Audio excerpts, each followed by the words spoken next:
Gagawing libre para sa mahihirap na residente ng Maynila ang bagong tayong high-class columbarium at apartment crypt ng Manila North Cemetery. At may ulat on the spot si Mark Salazar. Mark? Connie, nandito nga ako sa Manila North Cemetery, isa sa pinakamalaking sementeryo sa bansa at isa rin sa pinaka-overcrowded na sementeryo. Over 1 million na mga patay ang nakalibing dito at times 3 yan na overcapacity. Sa dapat sana ay 300,000 lamang na kapasidad nitong sementeryong ito. At para maibsan yung congestion na yan, kagaya ng binanggit mo, inilunsad kanina umaga.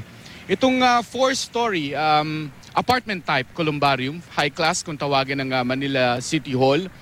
At ang magandang, yan ay merong 5,000 slots para sa mga mahihirap, sa mga indigents sa Manileño.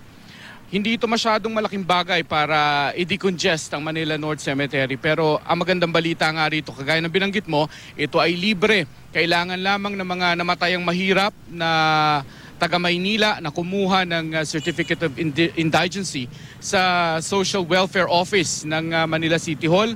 At kung makakakuha ka ng slot dito bilang mahirap na mamamayan ng Manila, ay it's whole package mula doon sa morgue, city morgue, ay libre hanggang doon sa wake sa city funeral homes hanggang sa libing dito.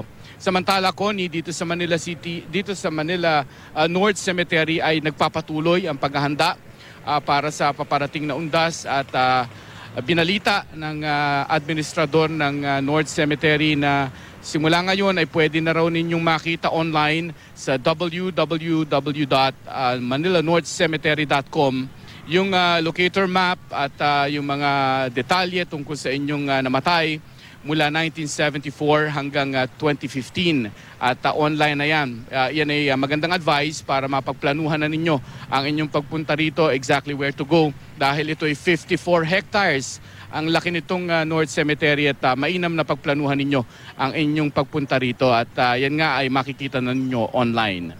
Connie. Maraming salamat, Mark Salazar.